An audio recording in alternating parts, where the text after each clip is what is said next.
Hi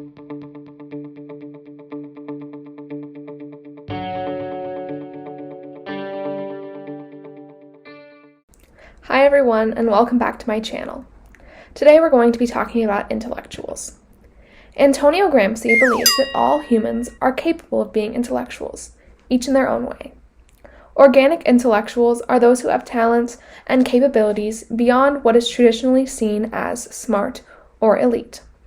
I'm going to be exploring a community I'm involved in and how we use organic intellectualism on the daily. I chose to look at the study group for my math modeling class. This class is officially called Modeling the Physical World, and is definitely my biggest challenge here at Creighton, which is why I am so glad to have found some of my best friends in the class who I can rely on for emotional and academic support. Our group is made up of 3 girls who love to work hard in class and have fun outside of class. While we may be traditional intellectuals in some sense, we are organic intellectuals in the way we rely on each other to learn, adapt, and survive the class. The 3 members of the study group are Annika, my roommate, Elle, and me. Beyond studying, we like to spend time exploring Omaha and trying new foods. Visiting coffee shops and ice cream places is our absolute favorite. So far, coneflower takes the top spot for sure. Although math modeling class brought us together, it is the memories made and fun had outside of class that solidified our friendship and allows us to grow as people and students together.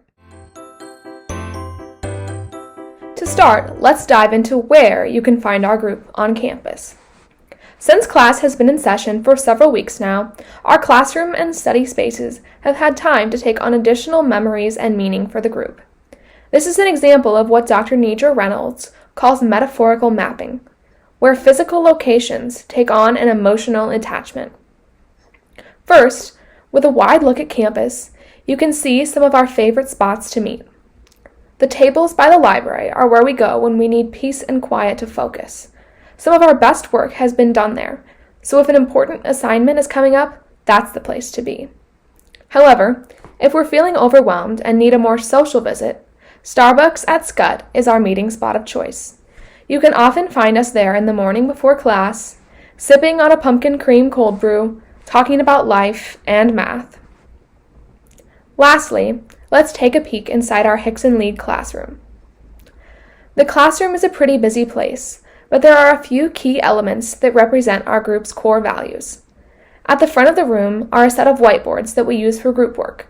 Collaboration is huge. Like many other subsets of organic intellectuals, we value group success over individual. Our sense of community and support is what helps us to succeed. Next, you can see our ABCD cards that we use to answer questions during class. We are constantly learning and checking our work. Having a growth mindset and not being afraid to be wrong is important, although it's sometimes hard for most of us. We strive for progress over perfection. Up front is the science demo station, where Dr. Gable does different demonstrations so we can see concepts working in real time. We want to connect our learning and problem-solving skills to the real world. One of the main things my friends and I want to take away from the class is how we can apply our academic skills to helping solve real problems facing our world today.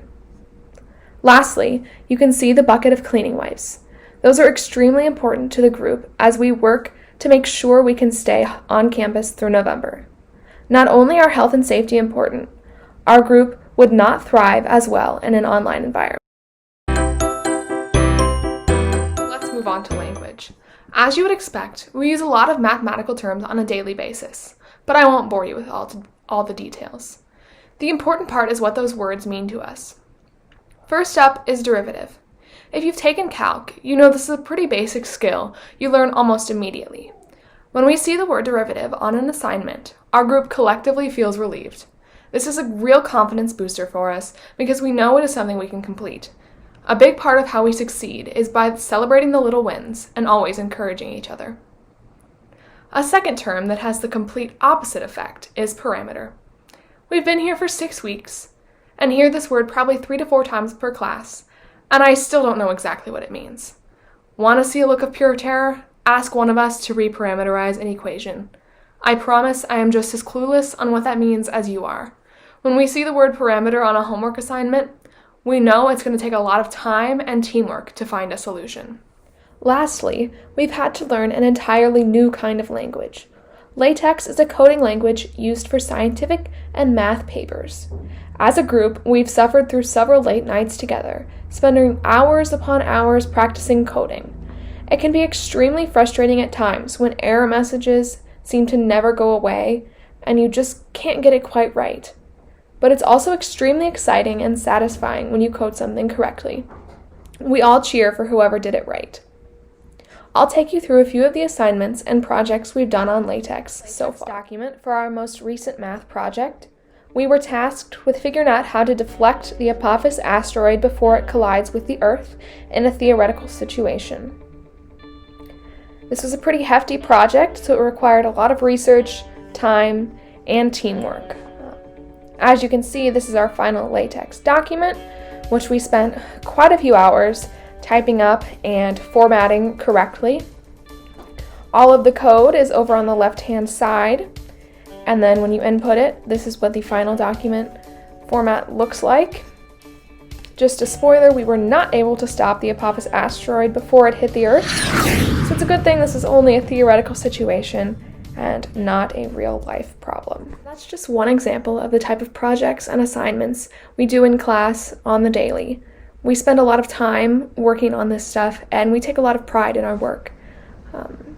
We are constantly in contact regarding this class, and we have some specific methods we use to communicate. In her article on narrating Black females' color consciousness in and out of school, Dr. Carmen Kinnard talks about the way she and her friends used Sister Cipher as a way to express themselves freely. Despite being extremely intelligent women, she and her friends often weren't taken as seriously since they didn't fit the stereotype of traditional academics, so they needed a different outlet.